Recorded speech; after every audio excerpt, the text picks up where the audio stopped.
अपने मन में हमेशा हजारों विचार एक के बाद एक आते रहते हैं तथा व्यक्ति जब मन को शांत करने बैठता है या ध्यान लगाने बैठता है तो उसे ऐसा लगता है कि विचारों की एक आंधी उत्पन्न हो गई हो और अपने जीवन के सारे दुख और तमाम परेशानियां आती हैं। इस दुख और तमाम परेशानियां दूर करने के लिए ये कहानी को पूरा जरूर सुने। कहते हैं कि बुद्ध के संघ सबके लिए खुले रहते थे, सब उनके शिष्य बनना चाहते थे। कुछ लोगों को बुद्ध सीधे अपने संघ में शामिल कर लेते थे तो कुछ लोगों को कहते थे तुम एक दिन रात के लिए शमशान में जाकर रहो। इसी प्रकार एक व्यक्ति बुद्ध के पास आया और कहा मुझे अपना शिष्य बनाएं। बुद्ध ने उस व्यक्ति से कहा तुम्हें मेरा शिष्य बनने के लिए एक दिन पूरा श्मशान में बिताना होगा और तुम वहां जो भी सीखोगे वो मुझे आकर बताना होगा, उसके बाद ही तुम संघ में शामिल हो पाओगे। वह व्यक्ति यह सुन घबरा गया। उसने बुद्ध से कहा दिन में तो ठीक है लेकिन रात में श्मशान में रहना खतरनाक है। बुद्ध ने कहा कैसा खतरा? व्यक्ति ने कहा वहां भूत प्रेत होंगे, वो मुझे पकड़ लेंगे। बुद्ध ने कहा क्या तुमने भूत प्रेत देखे हैं? व्यक्ति ने कहा नहीं, पर मैंने सुना बहुत है, पर कुछ लोगों को देखा है जिनमें भूत आ जाते हैं, वो अजीब अजीब हरकत करते हैं। तब बुद्ध ने कहा तो तुम्हारे पास यह सुनहरा अवसर है यह जानने का कि भूत प्रेत होते हैं या नहीं। तुम वहां एक दिन और एक रात गुजारो और फिर विश्लेषण करके बताना कि भूत प्रेत होते हैं या नहीं। अगर तुम्हें वह मिल जाए तो तुम उनका विश्लेषण करना कि वह कैसे होते हैं, और अगर नहीं मिले तो तुम यह भी जान पाओगे कि वह नहीं होते। तुम घबराना मत, वहां जो भी घटना होगी तुम मुझे उसे आकर बताना। व्यक्ति ने कहा ठीक है गुरुदेव, अगर आप चाहते हैं तो एक पूरा दिन और रात में श्मशान में गुजार लूंगा। बुद्ध ने कहा ठीक है, अभी तुम आश्रम में आराम करो और कल सुबह ही शमशान के लिए निकल जाना। बुद्ध ने अपने 4 शिष्यों को कहा कि वह व्यक्ति कल शमशान जाएगा, तुम उसके पीछे जाना और उस पर नजर रखना, उसका ध्यान रखना, पर याद रहे उसे यह बात पता न चले कि तुम उसके पीछे गए होंगे। अगले दिन वह व्यक्ति बुद्ध के पास गया और बोला जैसा आपने कहा था मैं शमशान के लिए निकल रहा हूं। बुद्ध ने उस व्यक्ति से कहा ठीक है, अब तुम जा सकते हो। वह व्यक्ति श्मशान गया। अगले दिन वो व्यक्ति बुद्ध के पास आया। बुद्ध उसे देख मुस्कुराए और बोले कि तुमने एक पूरा दिन पूरी रात वहां गुजारी, तुमने क्या देखा और सीखा? व्यक्ति ने कहा मैं वहां सुबह सुबह गया, कुछ देर बाद मैंने देखा कि कुछ लोग एक अर्थी लेकर आ रहे हैं। कुछ लोग सामान्य थे तो कुछ लोग बेहद खुश थे। वह कह रहे थे कि उस व्यक्ति ने अच्छे कर्म किए हैं, ये बहुत किस्मत वाला है। बेटे ने अपने पिता की चिता को अग्नि दी, उस बुजुर्ग के बेटे ने अपने पिता की चिता को अग्नि दी। वो कुछ देर वहां खड़ा रहा, उसके बाद एक एक करके सब लोग जाने लगे। थोड़ी देर बाद वहां 2 और अर्थी आई है, जिसमें एक अर्थी किसी अमीर व्यक्ति की थी जो बहुत सजी धजी थी, उसमें बहुत सारे लोग थे, जबकि दूसरी किसी गरीब व्यक्ति की थी जो बेहद साधारण थी, उसमें कुछ ही लोग थे। अमीर व्यक्ति की चिता चंदन की लकड़ी पर जलाई गई, जबकि गरीब व्यक्ति की साधारण लकड़ी से। पहले अमीर व्यक्ति की चिता को जलाया गया क्योंकि वह अमीर था, जबकि बाद में गरीब व्यक्ति की थोड़ी देर बाद दोनों व्यक्ति की चिता को जला दिया गया। उसके बाद सभी लोग वहां से चले गए, लेकिन मैं वहीं खड़े उसे देखता रहा। बुद्ध ने कहा तुमने उनकी चिता को देख क्या समझा? व्यक्ति ने कहा बुद्ध दोनों की चिता समान थी, दोनों के शरीर उस चिता में जल भी एक साथ रहे थे। उसके बाद दोनों उसमें जल गए, अंतिम में जो बचा वह भी एक जैसा ही था, उसमें कुछ अलग नहीं था। है बुद्ध। उसके बाद वहां एक स्त्री की अर्थी आई, उस स्त्री का पति बहुत दुखी था और वहां आए सभी लोग भी काफी दुखी थे। वो सभी उसके पति को सांत्वना दे रहे थे। है बुद्ध। उसमें मैंने देखा कि बहुत लोग काफी ज्ञानी थे, को ज्ञान की बातें कर रहे थे।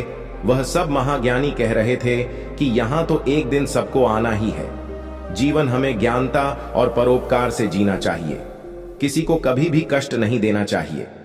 अंतिम में हम सबको एक दिन श्मशान में जाना ही होता है। उसके बाद वहां कोई नहीं आया और मैं पूरी रात वहीं पर रहा और अगली सुबह आपके पास आ गया। बुद्ध ने पूछा तुम्हें वहां कोई भूत प्रेत दिखा? व्यक्ति ने कहा नहीं, मुझे वहां कोई भूत प्रेत नहीं दिखा। पूरी रात मैं अपने आप से डरता रहा, पत्तों से डरता रहा जानवरों की आवाजों से डरता रहा, लेकिन पूरी रात में मुझे कोई भी भूत प्रेत नजर नहीं आए। बुद्ध ने उस व्यक्ति से कहा, ठीक है, अब तुम जाओ और आश्रम में आराम करो। कल फिर एक दिन और पूरी रात तुम्हें श्मशान में बिताना होगा। वह व्यक्ति यह सुन बोला, आप कैसी बातें कर रहे हैं? आपके कहने पर आज मैं पूरा दिन पूरी रात वहां पर रुका। वह समय मैंने कैसे काटा है मैं ही जानता हूं। अब मैं दोबारा वहां नहीं जाऊंगा। बुद्ध ने कहा, देखो, जो खास चीज तुम्हें वहां जाकर मिलनी है वह तुम्हें अभी तक नहीं मिली है। तुम एक दिन और वहां रुको, एक रात और वहां रुको, तुम्हें वह अवश्य मिल जाएगी। व्यक्ति कहता है, ठीक है, मैं आपके कहने से एक बार और चला जाता हूं। यह कहकर वह व्यक्ति आश्रम में आराम करने लगा। अगले दिन वह व्यक्ति फिर बुद्ध का आशीर्वाद लेकर वहां से श्मशान के लिए चला गया। एक पूरा दिन बिताकर वो अगले दिन फिर बुद्ध के पास आया। बुद्ध ने पूछा, तो तुम्हें वह चीज मिली? व्यक्ति ने कहा, हां, मुझे वह मिल गई। बुद्ध ने पूछा, तो बताओ, तुम्हें वहां क्या मिला? व्यक्ति ने कहा, मैंने देखा कि कुछ लोग शाम को मुझे अर्थी पर लेकर आ रहे हैं। मेरे पीछे कुछ 15-20 चल रहे हैं और मुझे 4 कंधों पर उठा रखा है। मेरे पिता आगे आगे चल रहे हैं। कुछ लोग मेरे ऊपर फूल फेंक रहे हैं और मेरे कुछ रिश्तेदार मेरे पीछे चल रहे हैं। वो लोग बहुत दुखी हैं। मेरे पिता और भाई भी बहुत दुखी हैं। कुछ उन्हीं में से दुखी होने का नाटक कर रहे हैं, तो कुछ लोग मेरे पिता को सांत्वना दे रहे हैं। वही दूर खड़ा मेरा भाई बेहद दुखी है। कुछ लोग उसे सांत्वना देकर बोल रहे हैं कि तुम ही अब सबके इकलौते वारिस हो, तो कुछ लोग कह रहे हैं, ये गलत हुआ, वह लड़का तो अभी जवान था, अभी तो उसने कुछ देखा भी नहीं था और उसके साथ ऐसी घटना हो गई, तभी मुझे अर्थी पर लेटा दिया गया। उसे कहना चाहता था कि तुम माता पिता का ध्यान रखना, लेकिन मैं बस लेटा देख रहा था, कुछ कर नहीं सकता था। उसके बाद मेरी चिता पर लकड़ियां सजाई जा रही थीं। मेरा मुंह भी ढक दिया गया। मुझे अब उस चादर के पार कुछ नहीं दिखाई दे रहा था। फिर उसके बाद मुझे गर्मी महसूस होने लगी। फिर मैंने देखा कि मुझे जलाया जा रहा है। मेरे हाथ पैर जलने लगे, मेरी हड्डियां खाल सब जलने लगी। धीरे धीरे अग्नि और ज्यादा बढ़ गई थी। मैं वहां से उठना चाहता था। मेरा दम घुट रहा था। मैं सांस लेना चाहता था, लेकिन मैं ऐसा कुछ नहीं कर पा रहा था। मैं उस अग्नि में पूरी तरह खो गया। मैं पूरी रात खुद को ऐसे ही चलता देखता रहा। मैंने देखा कि अंतिम रूप से मेरे पास केवल मेरी राख ही बची हुई है। उस पूरी रात ना तो मैं डरा, ना ही मुझे डर का एहसास हुआ। पता नहीं कहां मैं पूरी रात खोया हुआ था। और सुबह होते ही मैं आपके पास आ गया बुद्ध। बुद्ध मुस्कुराए और बोले कि अब तुम संघ में शामिल हो सकते हो, और वास्तव में ध्यान और ज्ञान होने के लिए ध्यान का बीज अंदर होना बहुत जरूरी है। वो बीज तुम्हें वहां कल रात मिला, जब तुमने जाना कि वहां सब कुछ नश्वर है। इस दुनिया में सभी व्यक्ति श्मशान में जाने के बाद यह तो देख लेते हैं कि सभी को वहां जाना है, लेकिन जैसे ही वहां से बाहर निकलते हैं वह यह सब भूल जाते हैं और फिर अपनी जिंदगी वैसे ही जीते हैं, वैसे ही कर्म करते हैं, वैसे ही अधर्म करते हैं, वैसे ही लालच करते हैं और वैसे ही क्रूरता दिखाते हैं। और जैसे ही श्मशान में जाते हैं सब धार्मिक हो जाते हैं।